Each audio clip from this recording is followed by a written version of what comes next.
Hey everybody, welcome to etrailer.com. I'm Bobby, and today we're taking a look at the Glacier Chains snow tire chains with V-bar here today on our 2020 Jeep Wrangler Unlimited. Now guys, it's gonna be a pretty nice way of giving yourself a decent little set of chains to go ahead and make sure you're gonna have no trouble with any amount of snow and ice that is thrown at you. So we've seen some reviews about there. People have taken this on mountains, plowing it, having no trouble. Definitely gonna give you that, that bite and that grip that you guys really are needing to get through that heavy duty snow and ice. Now, these guys are not gonna be road safe, these V-bars. If you don't have any weather elements protecting the road, it is gonna damage it. So not gonna be the easiest guy to throw up in your garage, as you're not gonna have an okay time driving out of the driveway with it. However, it doesn't really take too much time to set up. The cams on these guys make it really, really easy to go ahead and really do most of the work on the outside of your wheel. Now you do have to find yourself on the inside. We'll kind of break that down in the installation, but for ones that you have to get down and low into the back, they are definitely nicer because you have this cam system. So they are having you a little bit of advantage there. Now it is going to be a steel construction, so these guys are going to corrode. They are going to have a bad time sitting in that corrosive element that you're going to find on those roads. So when they're not in use, especially if you're going to go ahead and store these for a long time, waiting for that winter to come back, highly recommend give them a douse with a little bit of oil, a little bit of grease, making sure they are staying in a nice, cool, dry place can go a long way to make sure that these guys are ready to go the next time you need them. So that can be a little bit of a task to kind of manage and to keep up with them. Maintenance can go a long way though, making sure your stuff stays with you for the long time. You also are having a ladder style here with those V-bar struts, so you are getting nice start and stop maneuverability with this guy. Why that is, you have these ridges, right? You're having to overcome them. They're going to give yourself this little valley here that you're going to be sitting in, so it does give you really good traction control in that regard. One thing it does do though, if you are trying to make some tight turns, you are going to lose a little bit on your turning radius as you have to overcome these hills and valleys every time. So that's going to take a little bit more gas, going to be a little bit more hard to maneuver. So keep that in mind as you guys are kind of weighing your options between ladder style and diamond style. Diamond style gives you a little less good start and stop, however, a little bit more traction control on your lefts and your rights. So that's kind of what you're weighing when you're comparing the two.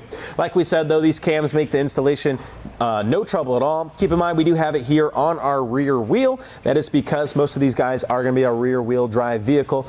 So make sure you are checking your vehicle's owner's manual guide to make sure the same is true for you. And let's go ahead and see how we can get these installed.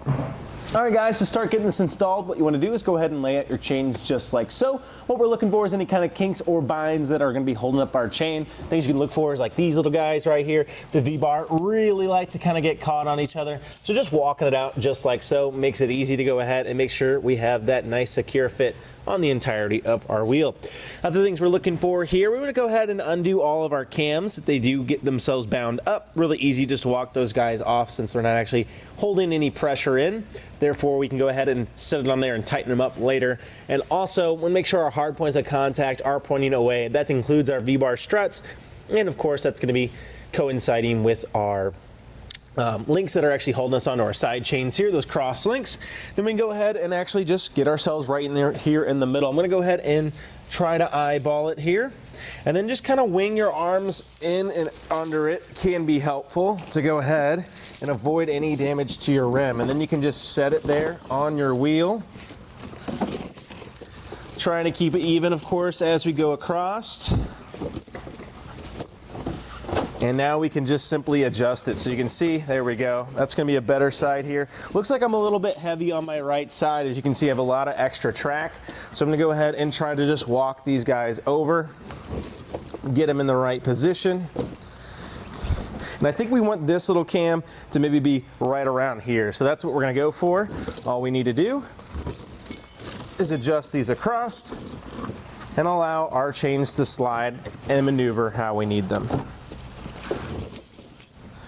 So it looks like it's actually pretty good amount of actual track on either side or chain that's left. I'm just going to go ahead and adjust it here. You kind of want both ends to be evenly spread across your tire. So your back portion and your front portion should try to coincide. And you guys can see that they try to track left or right from this starting position. Now it looks like we're in a good spot here. We can go ahead and make our connection on the back side of our tire. Now that we're on the underside of our car here, on the back side of our tire, we can make our first connection. We're gonna take our little hook here and our extra chain and just simply place it in place. So I'm going right to the middle here. The reason for that, we have a cam system that's really gonna tighten out the rest of us. Now maybe we might come back and kind of adjust it here. So I wouldn't get crazy or anything and start snapping these off quite yet. But once we actually have found that appropriate length and you've done it a couple times and you know that's exactly where you want it, I would highly recommend snipping these guys off, taking that extra chain. That way you don't have it bouncing around, maybe potentially getting caught or anything. It can just be a hazard eventually. Like I said though, give yourself some time to make sure that you have the appropriate length before you start snipping these. Now that we have our back connection made, we can come to the front of our tire and connect the front here. So I'm simply going to take this guy. Now, of course, we're not going to be able to fit our V-bars underneath our tire quite yet. So we're still going to want to try to get this as tight as we can. Now, later on, what we can do is once we are actually in the elements, we could roll this forward and resituate this bottom guy, try to get him more towards the middle. But for now, we can still go ahead and tighten this guy on there so we actually can roll our vehicle forward. And all we have to do is simply place this chain in here like so, take our arm back, take this extra loop here, and place it in just like so. So you can see we have a lot of slack to actually get through. However, we do have all of our cam systems to start taking full advantage of. So let's go ahead and grab our metal tool to go ahead and get our cams in position. So we can take our included tool with ourselves, guys, and simply insert it here in our cams and tighten them by going clockwise. You can see that's going to go ahead and shorten down that length of chain, and we can do that process for each one of our cams. I think we actually are going to activate each one as we have a ton of space to really shave down here. So let's go ahead and just repeat that process. And you can see it's getting harder and harder. We are having a more secure fit as we go. This is going to be where most of our slack is.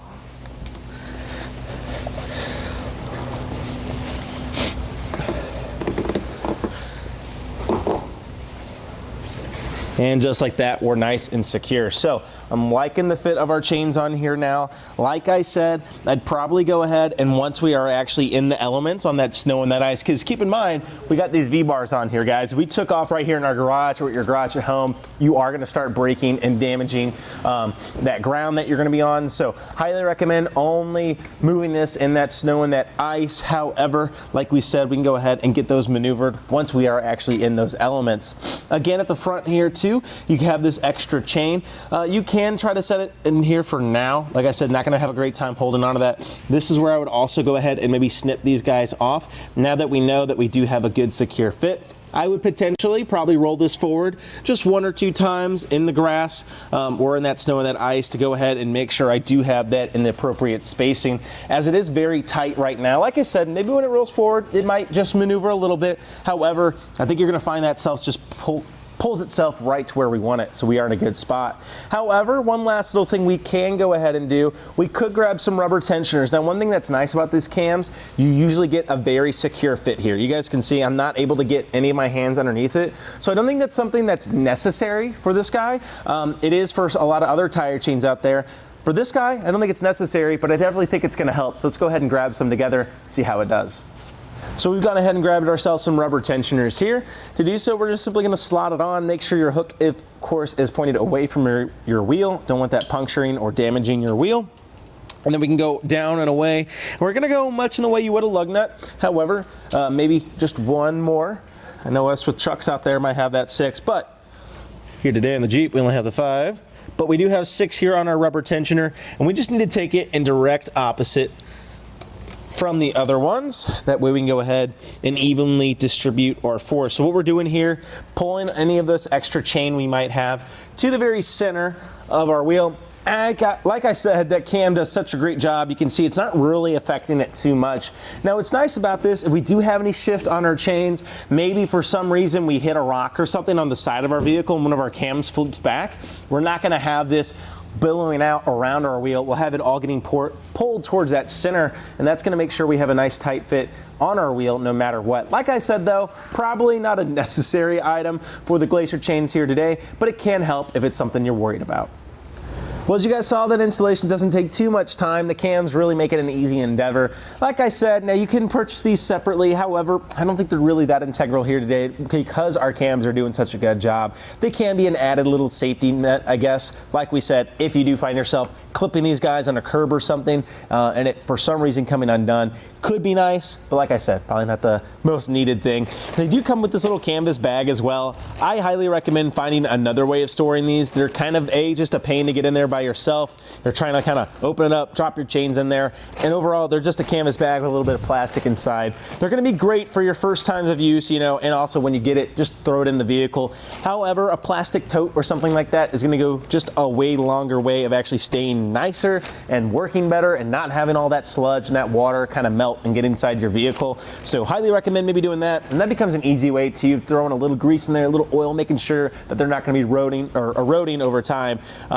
Again, these aren't going to be holding up very long for you, so going to be better to find a way of actually transporting them. Overall, though, the V-bars are going to be great, guys, if you need that aggressive option. Again, there's a couple of different options out there. You're looking at Twisted Link and Square Link if you really do need to drive yourself on your driveways. You want to throw this on in your garage before you get to those hazardous elements, but if you're needing heavy-duty action, this is definitely the way to go.